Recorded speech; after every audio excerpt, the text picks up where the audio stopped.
So this happened a long time ago. Haven't thought about reporting it until recently because it's been something that's been on my mind for the past few years. But so we were in middle school and we were at Dylan's house that night, camping out in his backyard. Now Dylan's yard, probably about 10 yards behind, if you're looking at the tent from the front, 10 yards behind it would have been a creek, a wooded creek. Very shallow, not deep at all. If you went down into this creek and came out, it opened up into farmland. Just tilled dirt. Nothing was planted yet. It's just tilled.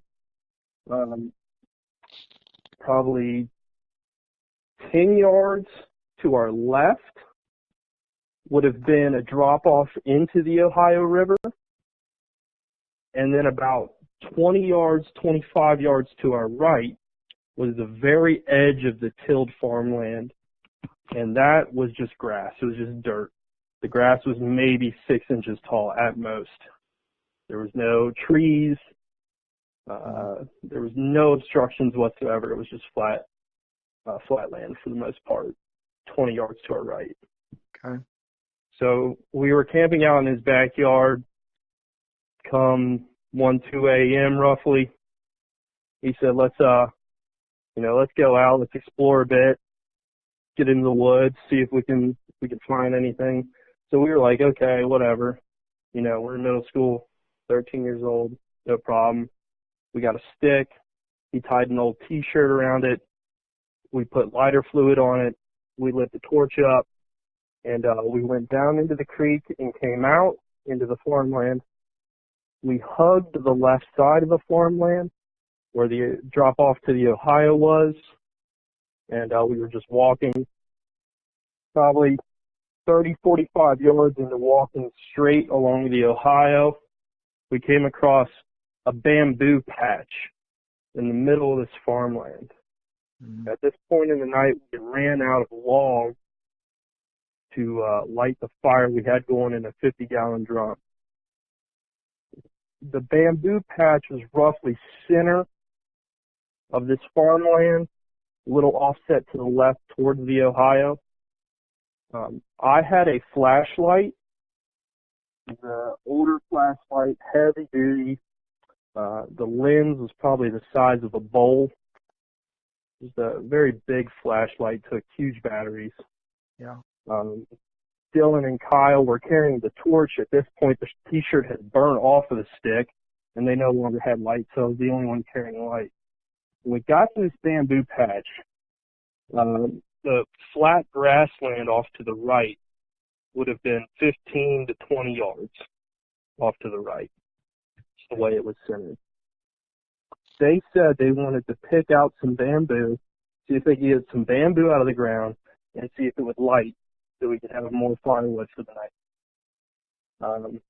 Don't know why they thought that was a good idea, but they did. So we walked up to the bamboo patch, and they started messing with the bamboo. And as they were messing with the bamboo, I took the flashlight I had, and I was scanning the sides of us to make sure that, nothing was there, make sure we're all good, nothing's, make sure we're all safe, everything. Right. It's in the middle of the night. We're kind of in the middle of nowhere, just checking the sides, checking the flanks. They're messing with the bamboo. And off to the right, on the very edge of the farmland, as I'm making my sweep, probably to my 4 o'clock, my light lands on this creature, person, thing, whatever you want to call it at this point. It is, and to this day, I'll never forget this. It's just huge. It's, I would say between 8 and 9 feet tall. Mm-hmm. Judging off of Dylan was definitely the biggest of us in this group. In middle school, Dylan was 6'1", maybe 200 pounds. He's a huge dude for that age. Yeah. And, it made Dylan look small. Made him look like a child. Sweet afternoon, 4 o'clock, and My light lands right on it. It's standing right there at the edge of the farmland, where the grass and the flat dirt ends and where the tilled dirt begins. It's just standing right there. 8 to 9 feet tall. You could see its shoulders, see its legs, see its arms, see its torso, see its head. But it has the shaggiest, what I would call, like if you turned a mop upside down. Right. This dreaded, matted material. The fur on this thing was auburn in color, dark orangish auburn, and it looked like you turned a mop upside down. It had matted, dreaded fur from top to bottom. Yeah. And as I shine the light on this thing, I shine it at its face because I don't know what I'm looking at, and I'm scared. I don't know what this is. I said to them, "Holy shit, what is that?" And as I say that, they both turn away from the bamboo and they lock eyes exactly on where my flashlight is, and they see it. Couldn't be more than 20 yards. There's no trees. There's no bushes. There's nothing obstructing the view of this thing toe to head. We're looking right at it, and Dylan, whose house it was we were at, who's familiar with all this ground, all this territory, all the woods around, looks at us and says, "It's a tree. It's a tree. It's a tree stand. Don't worry about it. It's nothing." Well, that night, the moon wasn't too good. Very, very dull, dim moon. So you can't really see too much. But what you could see that night is your breath. Ever so slightly, you could see your breath, your exhales, that just mist that comes out of your mouth in the middle of the night. Right. As he said, it is a tree stand. This cloud, just exhale, this cloud comes out. And at that point, Dylan starts running, I start running, Kyle starts running, we take off, and as I turn around to see if we're being followed, nothing. Nothing's there. Not following us, not chasing us. My flashlight can't even pick up where it went to. It had covered so much distance, or it had laid down. I couldn't tell you what happened to it or where it went. But we looked at this thing for a solid 30 to 45 seconds within 20 yards, unobstructed, saw what it was. He told us it was a tree. We believed him initially. And then as soon as we saw this breath come out of this thing, he took off running, we took off running, and that was the end of the encounter. It was terrifyingly close. And that is something, that's why I decided to reach out to you tonight, because it is something that has bothered me for years. I've talked to Dylan and Kyle. We were good friends in high school, talked for years in high school. After high school, we started losing contact. I lost contact with mostly everybody that I went to high school with. But Dylan and Kyle, I've talked to them in high school. I've talked to them maybe the first year out of high school when I was like 18, 19. And several times throughout that period of time, I asked them what we saw that night and what the hell happened, because I refuse to believe what we saw. It doesn't make any sense. Like, it's got to be a deer on its hind legs. It's got to be a person in a ghillie suit. It's got to be this. It's got to be that. There's no way in hell that we don't have an explanation for what we saw that night. Right. With it being that close, with it being right there on us, it's got to be something else. They've got to be playing a prank on me. They've got to be doing this. They've got to be doing that. All these thoughts have rolled through my head, and every time I've asked them about this, it's the same answers. Well, we really don't know what we saw that night. Well, it had to be big. It had to be this. You know, like, yeah. They are just in awe about the incident as I am. So, go ahead. I'm curious. When you hit it with the flashlight, did it make any movement? Can you see its face? No. That's one of the scary things about it. I hit it right in the head, right there in the head. There was no eye shine. There was no facial features I could make out. There was nothing. The shaggy fur was like coming down from its scalp, from its head, and covering its face. It was standing there, arms out to its side, legs down, straight up and down. I hit it in its face. Nothing. No movement. No nothing. Didn't flinch. It was just stayed. It was like a statue, just right there looking at it. Right. And the only reason I know it was looking at us is because when it exhaled, that breath came straight at us and up into the sky. It was right there. And, you know, I told this to a few people, not many, maybe less than 5. And every time, oh, you guys are drunk. Oh, you guys are on drugs. No, this is in middle school. Like, this is before we knew any of that. This is when we were kind of still innocent, you know? Yeah.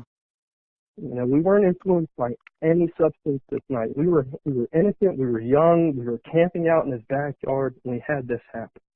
And this is what's bothered me up until this day.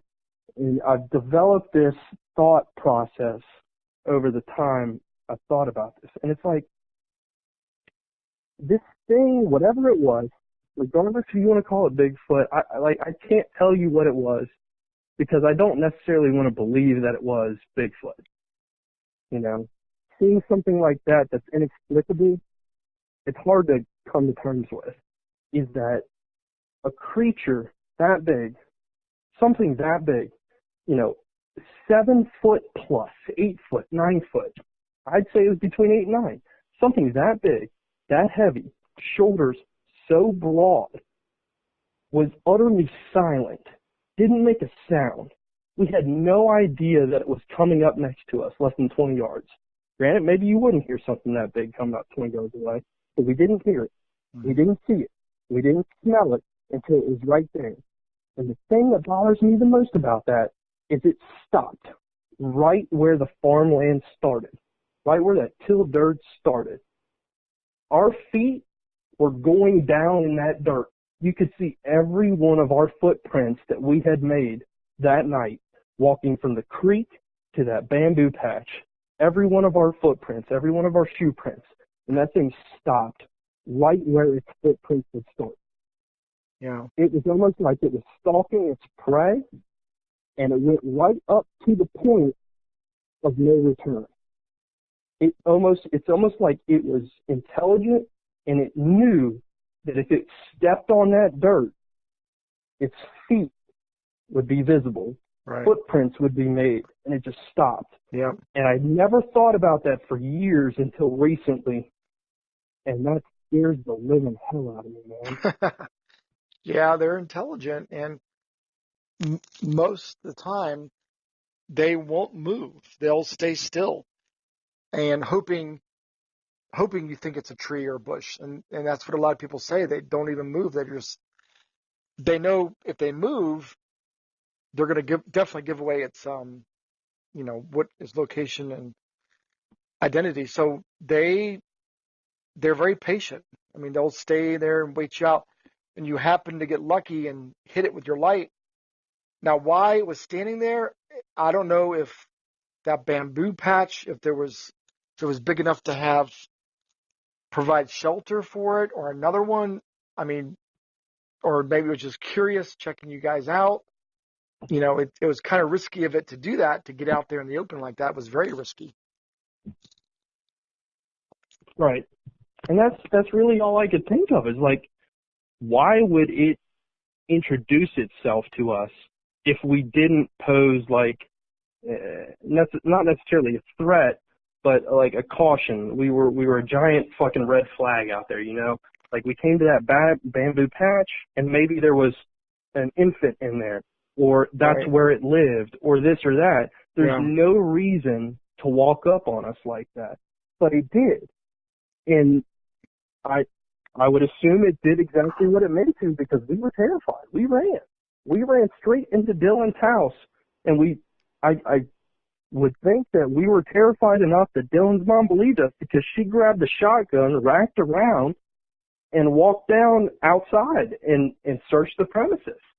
Granted, it happened more than 50 yards away from where our tent was, but she still walked outside with the shotgun. She must have saw something in us, because we were terrified. We ran probably probably 40 yards back to the creek, walked down the creek, came out of the creek, and walked straight into his house. His house was maybe 20 yards away. Our tent was 10 yards away from the creek. Right. And so I would say we covered probably 50 to 60 yards of ground between the time we left that bamboo patch and the time we got back into it. Color hair was it again? It was auburn. Auburn. It was like long, you said. a red orange. And could you see hands or feet? I could see arms. I saw arms, shoulders, torso, legs. Right. I could not make out hands. I could not make out feet. I wasn't looking at its legs and feet due to the fact that I had the light straight on its head, and my flashlight didn't cover enough of its body to move up and down. But what I did see, I can definitely guarantee you that I saw legs, 2 independent individual legs, 2 independent individual arms, shoulders, chest, head. The way it was standing, I don't know if I would have saw its hands, even if I tried. It was kind of arms down to its side, shoulders perked up, head perked up. I couldn't see any features on its face. It was the shaggy fur, head to toe. Right. And that covering its eye. I would expect to get eye shine. Could you tell the hair hanging all the way in the face, like hanging down? I would say that it was probably hair from up top on its head, maybe on the side of its head, but I could not make out a single facial feature from 20 yards away because the hair. I mean, there was no eye shine. Did the head look perfectly round, or was it pointed? I couldn't tell you. The fur, it was like thick, matted, dreaded fur. Right. There was no, if it had specific features like that, I didn't see it that night. Right. And when we went back out in the morning, there was nothing. It was flat ground. It was flat grass. There wasn't a tree within 100 yards. Footprints, there was nothing. It had not gone out into the field, and the dirt was so dry, and the grass was so thick, about 6 inches high, that there was nothing there. We couldn't see anything. There was no tree. There was no tree stand. There was nothing. And Dylan said, yeah, I didn't want to tell you guys, but I have no idea what that was. I've told this story to a handful of people, and not a single person has believed me. And I've gotten to the age, and, I really don't care. I don't care if anyone believes me or not. But that night, we were young. We weren't under the influence of anything. We weren't hallucinating. We saw something. It was right there in front of us, unobstructed, in detail. We saw it, we ran, and that was it. And I've come to terms with that in regards to the story, in regards to what we saw. They've said the same things that I've thought for the past few years. I haven't talked to them since maybe 2017, 2018. But up until that point, they were able to re-verify everything that I was thinking personally. Right. And that just kind of solidified what had happened that night. Because maybe I was imagining something. Maybe they didn't see the same thing, but we saw the same thing. They described the same thing.